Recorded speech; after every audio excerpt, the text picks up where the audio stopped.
esposa. Acá no es una cuestión preparada, ya no te asustes, Sandra, no te asustes. Solo ven lo que a veces hago con alguien que mando a leer acá. Hoy quiero invitar a mi esposa a leer acá.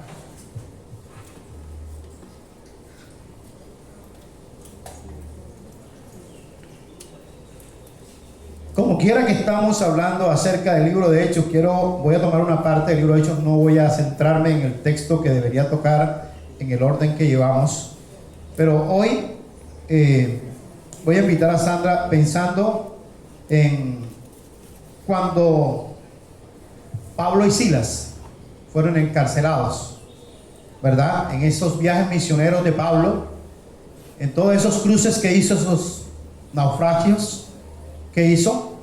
Yo voy a utilizar un texto del 16 del libro de Hechos, capítulo 16, del 16 en adelante hasta el 24. Yo le pido a Sandra que lea este texto, luego hacemos una oración y entro al siguiente texto para llevar el mensaje. Dice así la palabra de Dios. Aconteció que mientras íbamos a la oración, nos salió al encuentro una muchacha que tenía espíritu de adivinación, la cual daba gran ganancia a sus amos adivinando. Esta, siguiendo a Pablo y a nosotros, daba voces diciendo: estos hombres son siervos del Dios Altísimo, quienes os anuncian el camino de salvación. Y esto lo hacía por muchos días. Mas, desagradando a Pablo, este se volvió y dijo al espíritu: te mando en el nombre de Jesucristo que salgas de ella. Y salió en aquella misma hora.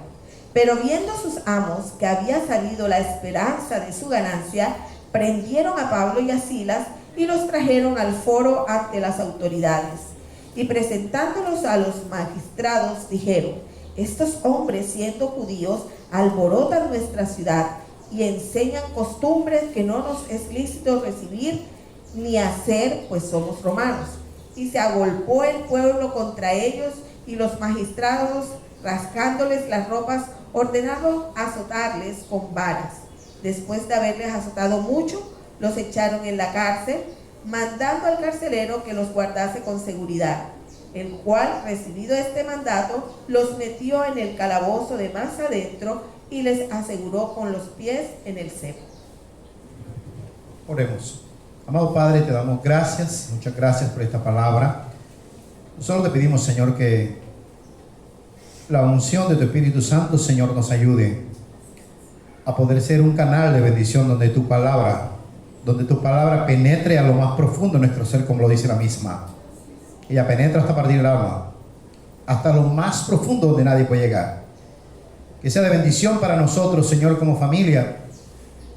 Y siendo que estamos haciendo énfasis en la familia, Padre Santo, quiero pedirte que toques el corazón de cada hijo, de cada padre, de cada esposo, de cada miembro de la familia en esta mañana, en el nombre de Jesús. Bendito sea el Señor. Amén. Amén. Amén.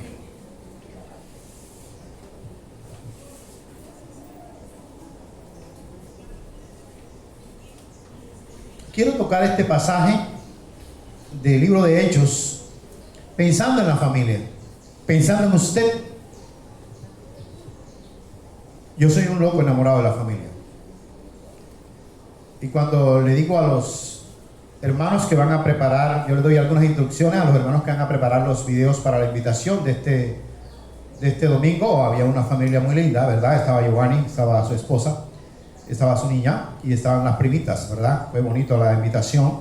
Si usted está atento a eso, ciertamente al final dijeron: Manantial de Vida es una iglesia familiar, ¿verdad? Y nuestra visión realmente es alcanzar familias que sean consagradas para el Señor. Piénselo eso. No solo que somos una familia de sangre, sino una familia de hermanos de Cristo. La hermana Berta lo decía en la clase: somos hermanos de Cristo. Cuando expresaba alguien acá diciendo, y muchas veces lo hemos escuchado, gracias que tenemos otra familia, la familia espiritual. Usted ha escuchado también a mucha gente que dice que yo prácticamente estoy solo, yo no tengo a nadie. Mi familia carnal, mi familia de sangre, ni siquiera, pero tengo otra familia, la familia del Señor. Qué lindo es que la gente que venga aquí pueda sentir la presencia de Dios a través de cada miembro de la familia. El texto que leía Sandra sencillamente tiene que ver de la introducción, ¿verdad? El proceso para Pablo y Silas y todos los que vinieron a hablar, a predicar el mensaje de salvación. Esto les causó a ellos muchos problemas. Y cuando yo pienso en esto y me he dado cuenta que a mí esto del evangelio donde yo me he metido no me causa muchos problemas. No he sentido esos problemas, esas dificultades, esas persecuciones. Ese carrito que ustedes ven ahí, que los chicos le llamaron el carro del cielo, el Logan ese, se mete por donde usted menos quiere y lo cuadra donde sea. Claro, yo pido permiso, me acerco a algún vecino, lo puedo parquear aquí un ratico porque voy aquí como una media hora y yo más o menos calculo el tiempo y salgo con ese tiempo. Me encanta calcular el tiempo. Samuel se asombra porque, papi, tú tienes el tiempo calculado, porque me gusta andar metido por todas partes, pero tengo mis temores, ciertamente. Por eso cuando entro a un lugar yo le pido mucha ayuda a Dios, porque no sé cómo pueda salir de ahí. Y como a veces uno va como vestimenta pastoral, entonces cree que uno tiene plata, que alguna cosa piensa. Pero bueno, yo le digo: Señor, manda a tus ángeles. A mí no me ha pasado nada parecido a estos hombres, ¿verdad? Ahí había alguien que, para que ustedes no se metan en este cuento, la Biblia es tan clara y tan determinante en ciertas cosas. Ahí había alguien que estaba perturbando un poquito el asunto. En el camino había una mujer que tenía un espíritu de adivinación. Triste aquellos que pueden consultar a brujos, consultar a aguareros, consultar las cartas del tarot, consultar a adivinos y tantas cosas que a veces la gente va buscando respuesta. Quiero decirle que a quien tú tienes que consultar es a Dios. Y si lo has hecho, arrepiéntete, porque la cosa es seria. Te metiste con el mismo Belcebú, príncipe de los demonios. Belcebú no puede sacar los demonios. Él te lleva a hundirte hasta tirarte de un edificio, de un puente, donde sea, a quitarte la vida, porque eso es lo que está haciendo. He escuchado a muchos jóvenes que se han quitado la vida aquí en Cartagena, y mucha gente que está matando y otros que están matando. Son los espíritus que operan en los hijos de desobediencia.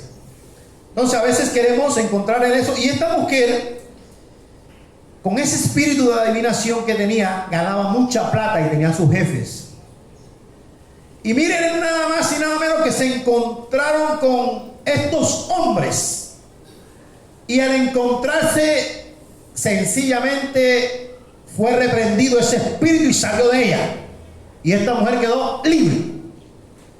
Al punto de que esto trajo rabia, odio a los jefes, porque dejó de ganar el dinero. Que ustedes saben que esto de la adivinación, hay gente que consulta eso, lo que usted menos se imagina, al mismo diablo, y ganan mucha plata. Quedaron prácticamente en bancarrota con este tema. Y ellos empezaron a decir que estos hombres estaban formando un alboroto, porque sí, donde iba Pablo y Silas, alboroto en Listra, alboroto, donde iba a cualquier ciudad, aquí hay alboroto. ¿Sabe por qué? Porque llegó la palabra de Dios, llegó el poder de Dios. Así que despierta tú que duermes. No estoy diciendo porque estás dormido. Despierta tú que duermes, porque esta palabra es para nosotros. Hubo un alboroto tremendo allí y tomaron estos hombres, y lo que dice la palabra no es nada tan agradable. Por eso les decía: a mí no me ha pasado nada. Enseñan costumbres que no es lícito recibir ni hacer, pues somos romanos. Y se golpeó el pueblo contra ellos, y los magistrados, rasgándole las ropas, ordenaron azotarles con vara. Dios mío. Después de haberles azotado mucho, los echaron en la cárcel, mandando al carcelero que los guardase con seguridad, el cual, recibido este mandato, los metió en el calabozo de más adentro y les aseguró los pies en el cepillo. Los que somos peliculeros, todos estos hombres que son héroes, los que fueron de la época de los 50 o 60 o 70 que están aquí, ustedes saben cuáles eran nuestros héroes, que se armaban hasta los dientes. Y los que vemos hoy, que son con unas armas más avanzadas, ¿verdad? Mire a estos hombres que no tenían ningún arma. La única arma que tenían, más poderosa que toda, era la palabra de Dios. Y estos hombres realmente fueron tomados, golpeados, azotados. Yo no sé quién aquí llevó algún día una vara. Varias veces me llevé mi vara, bien duro. Pero si son varas, los que conocen aquí el totumo, ay madre mía, si cogen una vara de totumo y le quitan las hojas, eso tiene una cantidad de nudos. Y nos cogen a plena espalda, así, pleno un varitazo, eso, el chillillo va a ser grande. Así seamos varones, esos varones que nos creemos fuertes, bueno, cuando la vara te pega en la espalda, donde sea, eso es duro. Y esto tiene un sonido así, suena duro, pero pega duro también. Estos hombres fueron azotados con varas, fueron golpeados, fueron maltratados. ¿Por causa de qué? Por causa del mejor mensaje que iba a cambiar la vida de nosotros aquí. Es decir, ellos sufrieron por nosotros. Ellos se entregaron por nosotros. Pero hay algo muy interesante, mis amados, que estos hombres estaban dispuestos a dar su vida por causa del Evangelio de Jesús. La pregunta mía es, ¿qué estás dispuesto tú a dar por causa de la predicación del Evangelio? Y estos sí que sufrieron. Pero hay algo más tremendo, es que los cogen, la autorización, Gali, mira eso, la autorización, Marcelo, es que los tomaron y lo llevaron al último, allá al último de la cárcel, mira, al último, donde tenían que pasar cualquier cantidad de rejas. Y yo me imagino, porque esa época trabajaban el hierro de una manera tremenda, eso sí era bárbaro, no sé cómo lo hacían, pero esas rejas eran bravas, tremendas. La tecnología de aquel momento, cuando apareció el barro para la construcción o el ladrillo para la construcción de la Torre de Babel, esas son las primeras tecnologías que salían. Y lo tremendo es que lo tomen y dice, ahí dice una palabrita que dice cepo. Cepo es una cuestión que hacían de madera, donde el preso lo tomaban y le hacían unos huecos a la madera y ellos quedaban solamente, le salían los bracitos por aquí, los bracitos por acá, lo mismo en las piernas, lo mismo por acá, y aquí le ponían uno así. ¿Quién se iba a mover así? ¿Quién se iba a mover? Esos hombres, Dios los había diseñado para que sufrieran por causa del Evangelio del Señor, porque no es cualquiera de los que estamos así que va a sufrir eso, ¿verdad? Pero dice la palabra, pero a medianoche estos hombres que estaban presos estaban haciendo algo interesante. Dice que estaban ¿qué? Orando. Tremenda dinamita, estaban orando. Las armas de nuestra milicia no son carnales sino poderosas para la destrucción de fortalezas. Orando en todo tiempo. Aquí en la clase hablaban, terminaban diciendo que hay que orar, hay que orar. Berta estaba diciendo algo que me llamó la atención realmente, porque es así. Hay gente que dice, hay que ponerle el pie en la cabeza al diablo. Vea, no se meta con eso, porque Berta lo decía, el diablo es tremendo poderoso, pero sabe que el que está con nosotros es más poderoso. Y tú no necesitas decir que le vas a poner el pie, porque él te puede reventar a ti si no estás preparado para contrarrestarlo. Así es. Son entes espirituales que necesitan una formación espiritual, una disciplina espiritual, llámese ayuno, llámese oración, llámese leer la palabra, que son las disciplinas más contundentes para contrarrestar al enemigo. Lo hizo Jesús orando. ¿Te acuerdas que él estaba en el desierto y se le acercó el enemigo? Y cada vez que el enemigo le salía con su cuentecito triste, él le decía, mira, nada más y nada menos, escrito está, escrito está. Por eso los siervos de Dios tenemos que leer la palabra, para que cuando venga eso, mira, se la cantamos plena al Señor, ¿verdad? Señor, necesitamos que nos mandes un ejército de ángeles. Señor, necesitamos que nos mandes la palabra apropiada para contrarrestar a este enemigo. Pero a medianoche, orando, Pablo y Silas cantaban himnos a Dios y los presos los oían. Caramba, ¿cuándo fue la última vez que te escuchó un vecino cantarle alabanzas a Dios? Te escucha otra música, si te la escucha y se la pones duro. Pero ¿cuándo fue la última vez que le cantaste alabanza a Dios, que el vecino dijo, gracias por la alabanza que escuché esta mañana? Gracias por la adoración que escuché esta mañana. Yo no sé, pensando, Marce, cuando yo estaba preparando este mensaje, yo pensaba en qué canciones podía estar cantando esta gente como estaba. Mira, a veces canta uno con tremenda comodidad. Mira, yo canto porque estoy contento, yo canto porque estoy feliz, yo canto porque estoy en la cama, yo canto porque me dieron un helado, yo canto porque me dieron tremenda comida y estoy cantando alegre. Pero miren cómo estaban estos hombres, Marcelo. Pedro, ¿cómo estaban estos hombres? Estos hombres estaban encarcelados y en la condición que yo acabo de decir. Dice que cantaban ¿qué? cánticos e himnos espirituales. Tenía que haber un poder de Dios fuerte en estos hombres para hacer eso. Y yo pensaba que canciones, pero yo pensaba en Marcelo, porque si yo fuera, puede cantar conmigo cuando yo empiece a cantar, puede cantar conmigo cuando yo empiece a cantar. Si yo fuera Pablo y Silas y tuviera esta condición, ¿sabe qué diría? Señor, dame esta alabanza. Grandes y maravillosas son tus obras, Señor Dios Todopoderoso. Justos y verdaderos son tus caminos, Rey de los santos, Rey de los santos, Rey de los santos. ¿Quién no te temerá, oh Señor, y glorificará tu nombre? Canten, a ver. Pues solo tú eres santo, por lo cual todas las naciones vendrán y te adorarán, y te adorarán. Aleluya, amén, aleluya, amén. Temed a Dios y dale gloria, porque su juicio ha llegado, y adorar a aquel que hizo el cielo y la tierra, el mar y la fuente de las aguas. Aleluya, amén, aleluya, amén, aleluya, amén, aleluya, amén. Ese sería uno de mis favoritos. Tremendo poder espiritual que tenían estos hombres, mire, cantando en la condición que estaban. Y lo otro, caballeros, que ustedes aprendan, y las damas, ¿a qué hora estaban haciendo eso?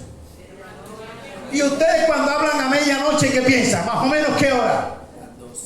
¿Ah? ¿Más o menos qué hora pueden empezar ustedes? 2 de la mañana, 3 de la mañana. Los que oran a esa hora, no les dé pena. Los que oran a las 3:30, a las 4, no les dé pena. Estaban conectados con Dios a la medianoche. Y estaban cantándole a Dios a la medianoche. Y sabes, yo creo pensar como tú piensas a veces.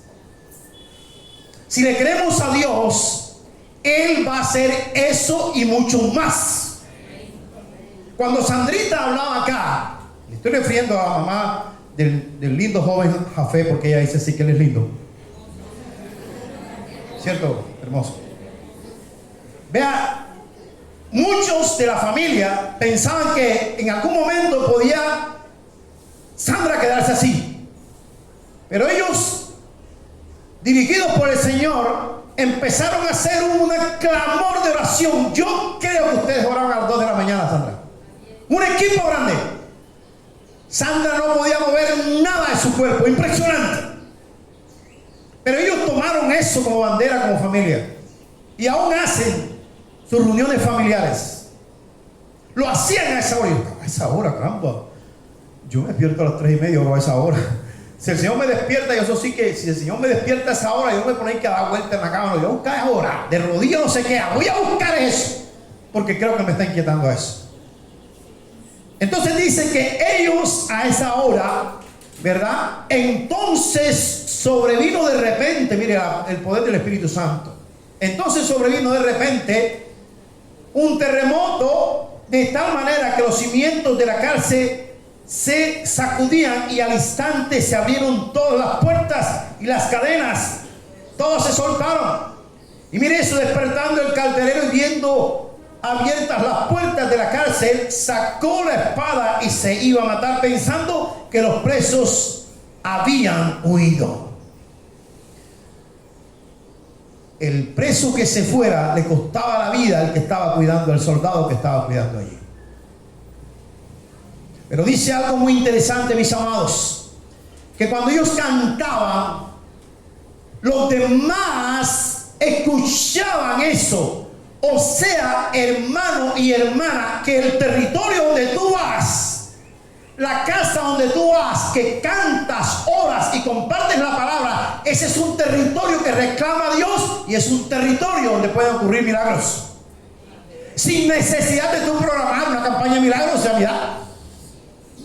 Gran campaña de milagros y sanidad. Es lo que a veces uno ve. Gran campaña de milagros y sanidad. Oiga, sacando de los espacios a Dios, o nosotros los que estamos ajenos agendándole a Dios eso. No, Él hace milagros que tú menos crees. Milagrosamente obra. Y lo sabemos nosotros porque lo ha estado haciendo en esta iglesia.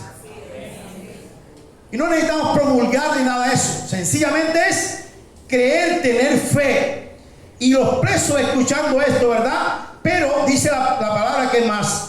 Pablo clamó a este hombre a gran voz diciendo: no te hagas ningún mal, pues todos estamos aquí, nadie se ha ido, todos estamos aquí, no ha pasado nada. Él entonces, pidiendo luz, pidiendo orientación, pidiendo que le aclararan lo que estaba pasando, pidiendo que le explicaran qué era lo que estaba aconteciendo, se precipitó adentro y temblando se postró a los pies de Pablo y de Silas. Tremendo Dios. Alguien te busca cuando tiene necesidad. Alguien te busca cuando siente el poder de Dios a través de ti. Alguien te busca cuando siente que tú eres un ungido de Dios o una ungida de Dios para llevar la palabra. Alguien te consulta y te dice: ven, ora por mí porque siento que tú tienes el poder de Dios. Alguien te busca para decirte: ven, yo quiero que tú visites mi casa, que ores por mi familia porque estoy pasando por un tremendo problema. Cuando la Biblia dice precisamente que cuando hay enfermos y todos vayan los ancianos y oren. ¿Oren con qué? Con fe. Y la oración, ¿verdad? Saben ustedes, va a sanar al enfermo cuando hay fe. Así que no se extrañen que a veces alguien ora y no pasa nada. Una de las cosas que puede pasar es que no hay fe, aún en los que están. Yo siempre he dicho que a veces vamos como 10 y uno de los que está ahí puede estar bien conectadito con Dios y el Señor obra, porque Él es usado en ese momento con la conexión que tiene con Dios por su fe, que cree que Dios puede sanar. Interesante, mis amados hermanos. Usted y yo tenemos que tener una relación con Dios para que pueda pasar esto. Estamos aquí. Él entonces, pidiendo luz, se precipitó adentro y temblando se postró a los pies de Pablo y de Silas. Y el versículo 30 dice: y sacándole dijo: señores, ¿qué debo hacer para ser salvo? Señores, ¿qué debo hacer para ser salvo? Ante una evidencia como esta en aquel momento, que puede ser importante para nosotros si lo creemos, ¿qué más queda en el corazón de un hombre tal vez incrédulo, un hombre que no creía en Dios, un hombre que estaba sometido a la ley romana y tenía que cumplir todo? Había habido algo especial en este hombre. Dios transformó el corazón del hombre como lo puede hacer con cualquiera de ustedes en esta hora. ¿Sabe por qué? Porque esta persona realmente fue movida por el Espíritu Santo, y el Espíritu Santo mueve a aquellos que vienen al templo dispuestos a ser cambiados, dispuestos a ser transformados, dispuestos a ser diferentes. No sé qué problemas tengas. A veces estamos en medio de la abundancia y no tenemos nada. A veces estamos en medio de la pobreza y tenemos muchas cosas. Por eso el apóstol Pablo, en medio de todas estas cosas, él decía: sé vivir humildemente. Cuando tiene abundancia y cuando tiene también, digamos que no tiene las riquezas o las facilidades, o cuando estoy enfermo, o cuando no estoy enfermo, estoy sano, pero mi fe sigue intacta. Y aquí es donde quiero rematar estos versículos en los próximos minutos que voy a decir.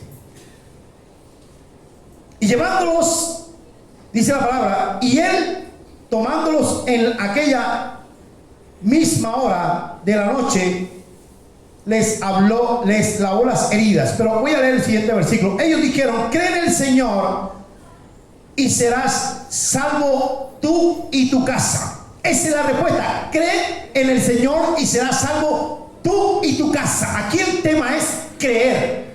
Iglesia, tú amas a tu familia. Iglesia, tú amas a tu esposo, amas a tu esposa, amas a cada miembro de tu familia. La respuesta está clara y es para ti hoy. ¿Qué debo hacer para ser salvo? ¿Qué debo hacer para ser cambiado, para ser transformado? Porque la salvación no es solo que tú te arrepientas, le entregues la vida al Señor y el Señor te perdone. La salvación es que de allí en adelante comienza una nueva vida en Cristo Jesús. Cree en el Señor Jesucristo y serás salvo tú y tu casa. Yo antes pensaba que si yo era convertido y de pronto mañana pasado mi hijo no se convertía, en algún momento pensé así, bueno, si yo soy convertido, cuando venga el Señor me va a llevarme a mí, va a llevar a mi hijo también. Y luego con el tiempo me di cuenta que no, que la salvación es personal. Cree en el Señor Jesucristo y será salvo tú y tu casa. Como yo estaba deseoso que mi familia se convirtiera, bueno, yo estaba convencido que podía ser así, pero me di cuenta que la salvación es personal e intransferible. ¿Ok? Personal e intransferible. Cada uno tiene que abrirle su corazón al Señor. Pero hay algo muy importante, sí, para el que se convierte. Tú eres un ente, oye bien, oye estos minutitos. Tú eres un ente transformador. Tú eres un ente de cambio. Tú eres una persona de luz. Tú eres una persona transformadora. Tú eres una persona que con tu influencia vas a lograr que los que están de tu familia se acerquen a Cristo y busquen ser limpiados, porque tú vas a comenzar a hacer la labor. Por eso cuando dice la palabra que los enemigos de nosotros serán los de nuestra propia casa, sí, así es. Porque ellos van a ser nuestros supervisores, porque ellos van a estar analizando, porque ellos van a estar viendo lo que está pasando en mi vida. Y si mi vida es transformada, yo quisiera ser como mi hermano, yo quisiera ser como mi hermana, yo quisiera ser como mi tío, yo quisiera ser como mi tía, yo quisiera ser como mi abuela. Cuando escuchaba a mi hermana hablar, no sé cuántos años a este tiempo tenga, la escuchaba hablar con una sabiduría. Entonces la escuchaban una vez en la esquinita y escuchaban una voz así como muy jovencita. La hermana que estaba hablando ahí estaba hablando con sabiduría. Y tú pudieras decir, yo quisiera tener la sabiduría que tiene fulano, que tiene sutano a sus años. Y no necesitamos tener muchos años para eso. Necesitamos es tener el poder de Dios, el poder del Espíritu Santo. Cree en el Señor Jesucristo y serás salvo tú y tu casa. Interesante. Y le hablaron la palabra del Señor a él y a todos los que estaban en casa. Por eso la importancia de nosotros recibir la palabra, recibir al Señor en nuestra casa. Cree en el Señor Jesucristo y serás salvo tú y tu casa. Y le hablaron la palabra a todos los que estaban en casa, a los suyos, ¿verdad? Y él, tomándoles en aquella misma hora de la noche, les lavó las heridas y enseguida se bautizó él con toda su casa. Fue una cosa contundente, fue un mensaje milagroso, un mensaje que cambió, un mensaje que transformó, un mensaje que trae convicción. Eso es lo que pasa cuando el Espíritu Santo está de tu lado. De otra manera no va a pasar absolutamente nada. Y dice la palabra, y llevándolos a su casa les puso la mesa y se regocijó con toda su casa de haber creído a Dios. Bendito sea el Señor por esta palabra. Se regocijó con toda su casa de haber creído a Dios. Quiero terminar así. La iglesia tiene una gran labor. Y esa labor es individual. ¿Cómo te proyectas como miembro de la iglesia? ¿Cómo te muestras como parte del cuerpo de Cristo? Como parte del reino de Dios. ¿Cómo te muestras? Porque la proyección individual va a llevar a la iglesia a hacer un impacto colectivo donde quiera que esté, donde quiera que vaya. Porque cada miembro de la iglesia va a trabajar por el reino de Dios. Toda su casa creyó y todos estaban regocijados por haber creído en Dios. El reto de nosotros es poder ser ese impacto en tu casa, en tu empresa, en la vecindad, donde quiera que estés. Y termino con esta frase. La iglesia evangélica es la reserva moral de este mundo. La iglesia es la reserva moral y espiritual de este mundo. Y tú haces parte de ella. Quiero invitarte a ponerte de pie. Iglesia, pensando en esta frase, llévatela con mucha claridad. Es el texto principal de este mensaje. Cree en el Señor Jesucristo y serás salvo tú y tu casa. Esa frase es muy importante, porque el creer, el convertirte, Eso te va a ayudar a ti a poder compartir el evangelio a otras personas. Puedes agachar tu cabeza, que vamos ahora.